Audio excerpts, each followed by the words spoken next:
Assalamualaikum warahmatullahi wabarakatuh. Perkenalkan, saya Fitri Ramadhani dari Prodi Pendidikan Masyarakat. Di sini saya akan menjelaskan tentang mata pelajaran Sejarah Indonesia kelas 12 yang berjudul Dinamisnya Kehidupan Bangsaku. Demokrasi Pancasila, masa Orde Baru, tahun 1968. Berlangsungnya pemerintahan Orde Baru di Indonesia diawali sejak terjadinya G30 SPKI yang menewaskan beberapa pimpinan tertinggi Angkatan Darat.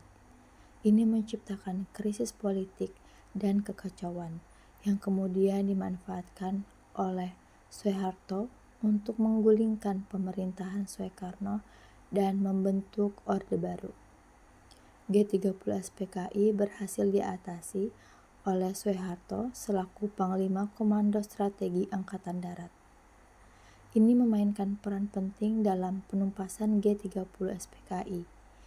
Ia memimpin operasi penumpasan, pengendalian situasi, dan membebaskan jenderal-jenderal yang diculik, serta merebut kembali kendali atas Jakarta. Soeharto bertindak berdasarkan surat perintah tanggal 11 Maret tahun 1966 Super Semar yang ditandatangani Presiden Soekarno untuk mengatasi gerakan politik yang terjadi pasca peristiwa G30 SPKI. Super Semar memberikan mandat kepada Soeharto untuk mengambil tindakan yang dianggap perlu guna memulihkan keamanan dan ketertiban negara. Pada tahun 27 Maret 1968, Majelis Permusyawaratan Rakyat, sementara MPRS mengangkat Soeharto sebagai Presiden Republik Indonesia dengan tugas utama menyelenggarakan pemilu. Masa kepemimpinan Soeharto ini disebut Orde Baru, menggantikan Orde Lama yang dipimpin oleh Soekarno. Orde Baru berlangsung dari tahun 1966 hingga tahun 1998. Demokrasi Pancasila, konsep demokrasi yang dijalankan berdasarkan nilai-nilai dan prinsip Pancasila sebagai dasar negara Indonesia. Yang pertama, pemerintahan dijalankan berdasarkan konstitusi, berarti semua kegiatan pemerintahan harus sesuai dengan aturan yang telah ditetapkan dalam konstitusi negara. Yang kedua, pelaksanaan pemilu diselenggarakan setiap 5 tahun sekali. Yang ketiga, penghargaan terhadap hak asasi manusia serta adanya perlindungan terhadap hak-hak minoritas. Penghargaan terhadap hak asasi manusia dan perlindungan hak-hak minoritas merupakan aspek krusial dalam sebuah negara yang demokratis dan adil.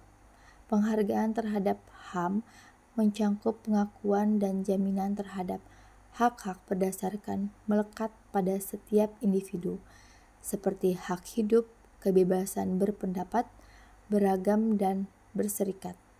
Perlindungan hak-hak minoritas di sisi lain memastikan bahwa kelompok yang lebih kecil tidak mengalami diskriminasi dan dapat menikmati hak-hak yang sama dengan kelompok mayoritas.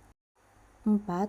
Semua aturan dasar yang harus dilandasi oleh pasal-pasal yang tercantum di dalam Undang-Undang 1945.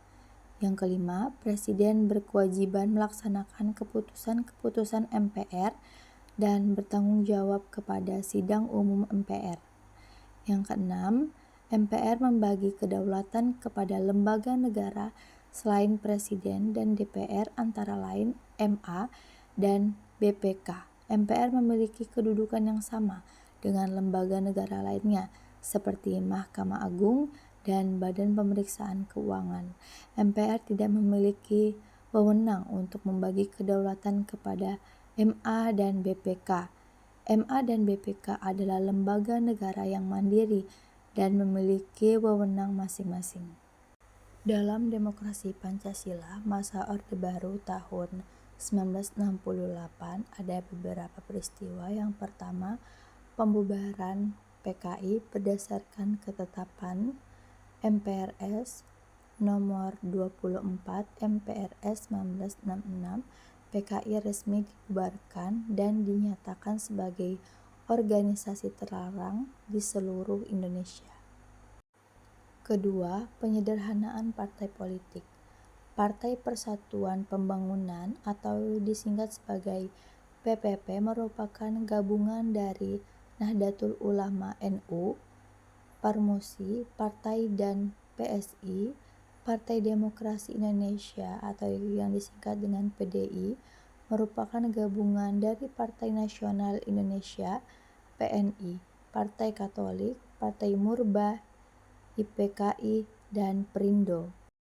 Ketiga, pelaksanaan pemilu yang berkesinambungan masa Orde Baru berhasil melaksanakan pemilu secara berkesinambungan sebanyak 6 kali, yaitu pada tahun 1971, 1977, 1982, 1987, 1992, dan 1997.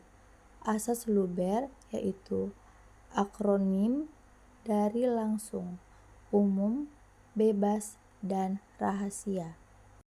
Keempat, perang ganda atau dwifungsi ABRI Angkatan Bersenjata Republik Indonesia. ABRI secara organisasi berkuasa atas sipil dan juga menduduki jabatan-jabatan strategis di lingkungan pemerintahan seperti posisi menteri, gubernur, dan bupati.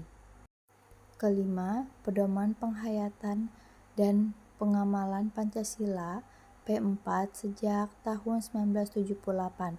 Pemerintah menyelenggarakan penataran P4 bagi seluruh lapisan masyarakat di Indonesia.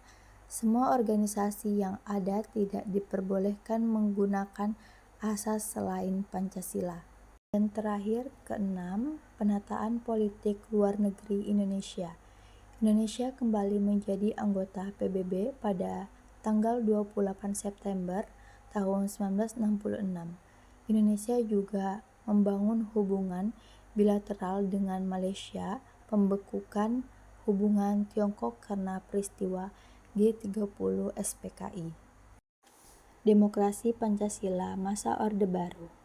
Repilitas 1 dimulai pada tahun 1969, difokuskan kepada upaya rehabilitasi sarana dan prasarana penting, mengembangkan iklim usaha dan investasi. Repilita 2 dan 3 berlangsung pada tahun 1974 sampai 1984, difokuskan pada perencanaan pertumbuhan ekonomi, stabilitas nasional, dan pemerataan pembangunan dengan menekankan pada sektor pertanian serta industri yang mengolah bahan mentah menjadi bahan baku. Repilita 4 dan 5 diterapkan pada tahun 1984 hingga 1994, mempertahankan pembangunan sektor pertanian, pembangunan industri yang menghasilkan barang-barang ekspor, pengolahan hasil pertanian, dan industri padat karya. Demokrasi masa reformasi. Pada masa Kabinet Pembangunan ke-7, awal Maret tahun 1998, kondisi bangsa dan negara mulai memburuk. Demikian juga dengan kondisi perekonomian. Pertumbuhan ekonomi Indonesia menjadi 0% akibat melemahnya nilai tukar rupiah terhadap dolar Amerika Serikat, mengakibatkan hancurnya fundamental perekonomian di Indonesia. Semakin lesunya iklim bisnis, kondisi moneter Indonesia mengalami keterpurukan yang hebat ketika ada 16 bank yang dilindukidasi pada akhir 1997. Krisis ekonomi membuka tabir tentang penyimpangan bisnis perbankan nasional. Ternyata perbankan nasional dimiliki oleh kelompok-kelompok pengusaha untuk mendapatkan kredit dengan bunga yang ringan. Banyak terjadi praktik KKN. Krisis ekonomi saat ini menjadi sulit diatasi karena diikuti pula dengan krisis politik dan hukum sehingga melahirkan krisis kepercayaan. Demokrasi masa reformasi. Demokrasi masa reformasi merupakan sebuah gerakan yang menuntut perubahan mendasar untuk memperbaiki keadaan khususnya di Indonesia pada tahun 1998. Gerakan ini bertujuan untuk mereformasi berbagai aspek kehidupan seperti politik, ekonomi, hukum, dan sosial. Krisis yang melanda Indonesia di awal tahun 1990-an meliputi ekonomi, politik, hukum, dan kepercayaan. Memang menunjukkan adanya kesalahan fatal dalam pemerintahan Orde Baru. Krisis ini menjadi titik balik yang signifikan dalam sejarah Indonesia, menandai berakhirnya kekuasaan Orde Baru dan dimulainya era reformasi. Pada tanggal 21 Mei tahun 1998, menyatakan diri berhenti dari jabatan kepresidenannya dan menyerahkan kursi kepresidenan kepada Wakil Presiden B.J. Habibie. Demokrasi masa reformasi. B.J. Habibie pada tanggal 21 Mei 1998 hingga 20 Oktober 1999 merekapitulasi perbankan, merekonstruksi perekonomian nasional, melindungi beberapa bank bermasalah, menaikkan nilai tukar rupiah terhadap dolar Amerika hingga di bawah 10.000 dan mengimplementasikan reformasi ekonomi yang disyaratkan oleh IMF. Demokrasi masa reformasi Abdurrahman Wahid pada tanggal 20 Oktober tahun 1999 hingga 23 Juli tahun 2001 mencabut Instruksi Presiden nomor 14 tahun 1967 yang berisi tentang larangan kepada etnis Tionghoa untuk merayakan agama dan adat istiadat di depan umum dan hanya boleh dilakukan di depan keluarga. Demokrasi masa reformasi. Megawati Soekarnoputri pada tanggal 23 Juli tahun 2001 hingga 20 Oktober 2004 menerbitkan 2 undang-undang penting yang mengatur fungsi serta kewenangan TNI dan Polri yang terpisah, yaitu Undang-Undang Nomor 2 Tahun 2002 tentang Kepolisian Nasional Republik Indonesia dan Undang-Undang Nomor 34 Tahun 2004 tentang Tentara Nasional Indonesia. Demokrasi masa reformasi Susilo Bambang Yudhoyono pada tanggal 20 Oktober 2004 hingga tahun 2014 membentuk sejumlah institusi hukum diantaranya Mahkamah Agung, Mahkamah Konstitusi, Komisi Yudisial, Kejaksaan Agung, Kepolisian Republik Indonesia, Komnas HAM, Komnas Perempuan, dan Komisi Kebenaran dan Rekonsiliasi (KKR). Arah perkembangan demokrasi di Indonesia. Di dalam amandemen Undang-Undang tahun 1945 ada penegasan bahwa sistem pemerintahan presidensial tetap akan dipertahankan dan diperkuat dengan mekanisme pemilihan presiden dan wakil presiden secara langsung. Demikian pula dengan pengisian dalam kabinet yang juga telah diatur dalam Undang-Undang tahun 1945. Yang pertama, presiden dibantu oleh menteri-menteri negara. Yang kedua, menteri-menteri diangkat dan diberhentikan oleh presiden. Yang ketiga, setiap menteri membidangi urusan tertentu dalam pemerintahan. Dan terakhir, pembentukan, pengubahan, dan pembubaran kementerian negara diatur dengan undang-undang.